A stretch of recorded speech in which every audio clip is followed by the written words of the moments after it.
Pada video sebelumnya, kita sudah membahas sifat koligatif larutan, yaitu penurunan tekanan uap, kenaikan titik didih, dan penurunan titik beku.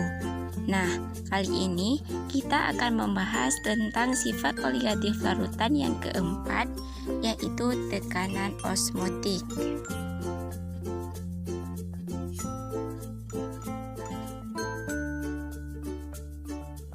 Pernahkah teman-teman memperhatikan bahwa mentimun akan mengalami pengkerutan apabila ditempatkan dalam larutan garam? Atau pernahkah teman-teman melihat wortel menjadi lunak akibat kehilangan air? Namun apabila direndam dalam air, maka akan tampak segar kembali. Nah, peristiwa ini berhubungan dengan tekanan osmotik. Lantas, apa sebenarnya yang dimaksud dengan tekanan osmotik?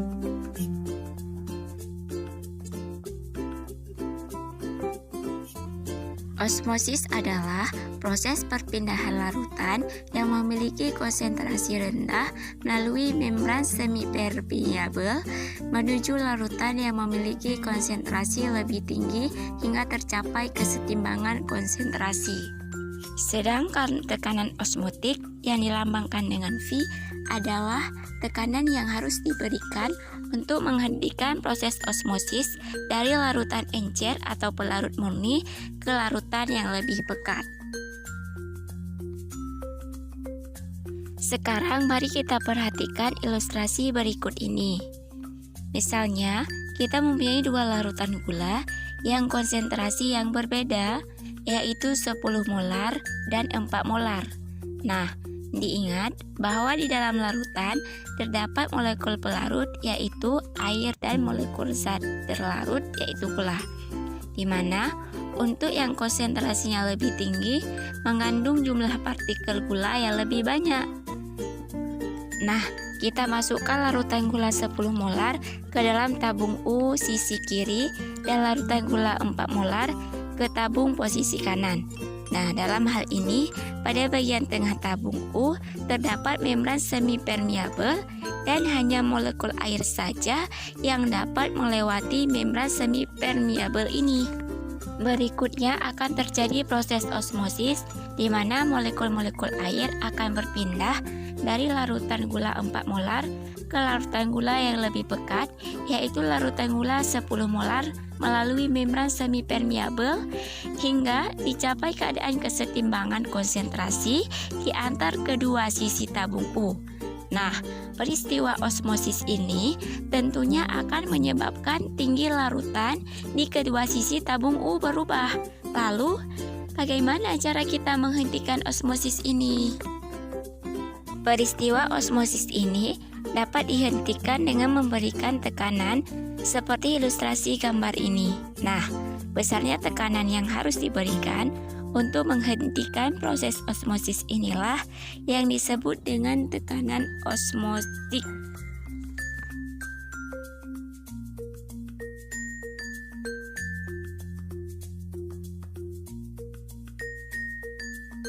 Tekanan osmotik suatu larutan berbanding lurus dengan konsentrasi molar zat, di mana untuk larutan non-elektrolit, persamaan yang dapat kita gunakan untuk menentukan tekanan osmotik adalah V sama dengan M dikali R dikali T, dengan V adalah tekanan osmotik satuannya atmosfer, kemudian M adalah molaritas larutan dengan satuannya M, kemudian R adalah tetapan gas atau 0,082 liter dikali ATM dikali mol pangkat min 1 dikali K pangkat min 1. Kemudian K adalah suhu dengan satuannya K.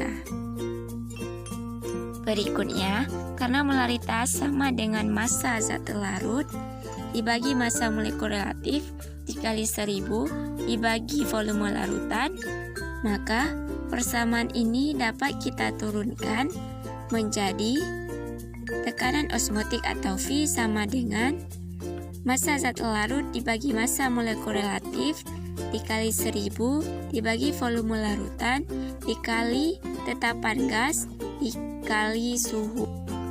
Berikutnya, untuk larutan elektrolit, baik elektrolit kuat maupun elektrolit lemah, maka penentuan tekanan osmotik harus melibatkan faktor Van Hoff-nya, di mana tekanan osmotik sama dengan molaritas larutan dikali tetapan gas dikali suhu dikali faktor Van Hoff, yang kemudian dapat kita turunkan menjadi tekanan osmotik sama dengan massa satu larut dibagi massa molekul relatif dikali 1000 dibagi volume larutan dikali tetapan gas dikali suhu dikali faktor Van Hoff. Berikutnya, dalam suatu sistem osmotik, larutan yang memiliki tekanan osmotik yang sama disebut dengan isotonik. Kemudian, larutan yang memiliki tekanan osmotik lebih kecil dibandingkan dengan larutan yang lain disebut hipotonik. Lalu, larutan yang memiliki tekanan osmotik lebih besar dibandingkan dengan larutan yang lain disebut dengan hipertonik.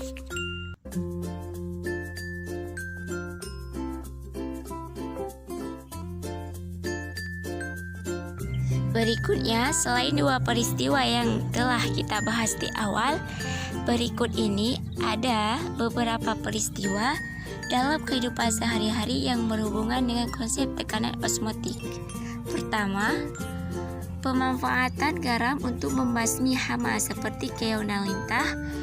Yang kedua, penggunaan obat tetes mata dibuat untuk mendekati isotonis dengan cairan mata agar tidak menimbulkan rasa nyeri dan tidak menyebabkan keluar air mata. Yang ketiga, cairan infus dibuat isotonis dengan cairan intrasel agar sel-sel darah tidak mengalami kerusakan. Dan yang keempat, pengolahan air limbah menggunakan cairan hipertonik melalui membran semi permeable.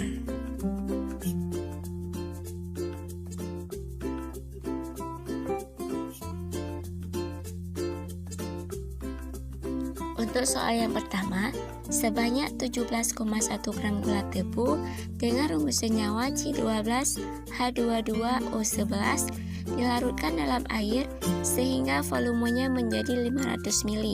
Bila tetapan gas adalah 0,082 liter atm, mol pangkat min 1, K pangkat min 1, berapakah tekanan osmotiknya pada suhu 20 derajat Celcius? Nah, untuk soal ini, pelarutnya adalah air dan zat pelarutnya adalah C12H22O11, yaitu gula tebu yang merupakan zat non-elektrolit. Sehingga persamaan tekanan osmotik yang kita gunakan adalah tekanan osmotik sama dengan massa zat larut dibagi massa molekul relatif dikali 1000 dibagi volume larutan dalam satuan mililiter dikali ketetapan gas dikali suhu. Nah, untuk suhunya di soal diketahui 20 derajat Celcius, maka perlu kita konversi terlebih dahulu ke satuan Kelvin, sehingga suhunya sama dengan 27 derajat Celcius ditambah 273 sama dengan 300 K. Nah, untuk data yang lain semuanya sudah diketahui di soal, maka langsung saja kita substitusikan sehingga tekanan osmotik sama dengan 17,1 gram dibagi 342 gram per mol dikali 1000 dibagi 500 liter pangkat min 1 dikali 0,082 liter atm mol pangkat min 1 K pangkat min 1 dikali 300 Kelvin. Maka hasilnya adalah 2,46 atm atau 2,46 atmosfer.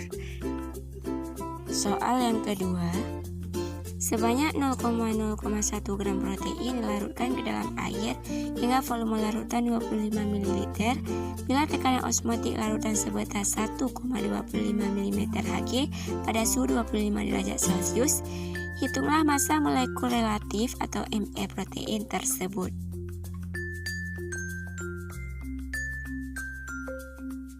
Nah, untuk soal ini pelarutnya adalah air dan zat pelarutnya adalah protein yang bersifat non-elektrolit.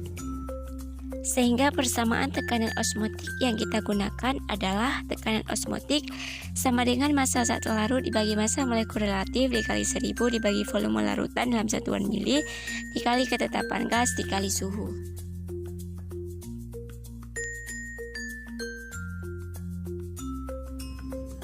Untuk tekanan osmotik di soal diketahui 1,25 mm Hg. Nah, ini harus kita konversi terlebih dahulu ke satuan atmosfer. Perlu diingat bahwa 1 atmosfer sama dengan 760 mm Hg, sehingga tekanan osmotik sama dengan 1,25 mm Hg dikali 1 atm dibagi 760 mm Hg, dan hasilnya adalah 0,00164 atm. Kemudian untuk suhunya juga harus kita konversi terlebih dahulu ke satuan Kelvin, sehingga suhu 25 derajat Celcius tambah 273 menghasilkan 298 Kelvin.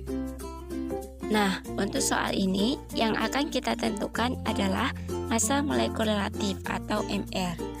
Langsung saja kita substitusikan semua data yang ada kepada persamaan tekanan osmotiknya, sehingga 0,00164 atm sama dengan 0,01 gram dibagi massa molekul relatif dikali 1000 dibagi 25 liter pangkat min 1 dikali 0,082 liter atm mol pangkat min 1 K pangkat min 1 dikali 298 Kelvin. Kemudian kita kali silang sehingga massa molekul relatif atau MR sama dengan 0,01 dikali 40 dikali 0,082 dikali 298 dibagi 0,00164 gram per mol. Maka hasilnya 5960 gram per mol.